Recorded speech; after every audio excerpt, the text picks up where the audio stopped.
void transactions. You can void transactions by going into the Tyler menu, clicking on Financials, Student Activity, Void Transactions. Now we will be covering both voiding transactions as far as disbursements and receipts. I will do the disbursement criteria first. So define, that will open up your screens. We're going to click on cash code elliptical, and we're going to choose the school. We're going to choose Chase today. Location, once again, that would be Chase.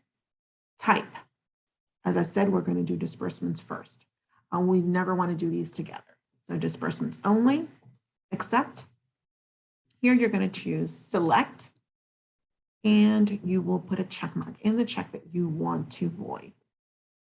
Once you have a check mark in there, you can only do them one at a time. You click accept, and now you click process. Here you output type, you're going to click save. You have chosen to void one disbursement. Continue, yes. Once that is done, it will tell you processing complete. Now, if you have the check on hand, then you can go ahead, write void on the check, put it in the file. If you do not have the void on check, you will need to place a stop payment on it. You will need to contact the internal auditor so that she can get the stop payment processed for you. And you will also have to complete the void check recap in both cases, if you have the check or if you don't have the check. The void check recap will let us know if you have issued a replacement check. So please do complete the void check recap regardless of the situation of the check. So I'm going to go over now how to void a receipt. So we're going to click define again. We're going to choose our cash code. We're going to choose Chase again. Click accept, location, Chase again. And again, remember, you can always just double click or highlight and accept. Tab over to disbursement, so to type, not disbursements, and we're going to change it to receipts. If you know the receipt number, you can go ahead and type it in there. And if you don't, you just click accept. And it'll give you a listing of all the receipts that are available.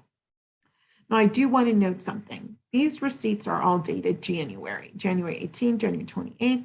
So if we're voiding, it's probably because we entered the wrong amount, we entered the wrong activity, the wrong action, whatever the reason may be. If we're still reconciling this month has not been closed, obviously, because they're still here, listing as opened. What we'll need to do is we'll need to change the journal entry date. So we will start by changing the journal entry date. And so we're going to void the one January 18th because it was 2,310 instead of 2,311. We're going to change this date. We're going to go in here. You could type it in, or you can do what I'm doing, which is choosing the calendar, choosing the date, click OK. Make sure you tab because your year-end period needs to change. And it's going to give you a warning, just say OK. And once you're done with that, make sure the date has changed to what this is, to the post date. Click accept. And now we're going to click select so that we can choose the receipt. Here we put a check mark in our box. And again, you can only do one at a time. The system does not allow you to do more than one. It'll give you an error message. Once again, before we go ahead and click process, we're going to double check our dates. January 18th, and make sure you're voiding the right receipt. If not, you'll have to re-enter it all over again. So click process. Output type is going to be saved. You click OK. You have chosen to void one receipt. And it will tell you that the processing has been complete. So the receipt has been voided. And now you may proceed to re-enter with the correct receipt. Please do not throw away the old receipt, the one that was incorrect for 2,311. Keep that on file, attached to all the documentation. Just write void on it. And when you put in the new receipt, the new correction, you have the new printout for 2,310, staple it right on top. That basically just tells us that that is the correction. There is no need to fill out a recap form or anything like that. Just make sure that that information is all kept together. Do not toss it. Keep the first one that you originally posted, and that will be all that you need for auditing purposes. Once you're done with this screen, you just click back, click on close, and you're on your main screen.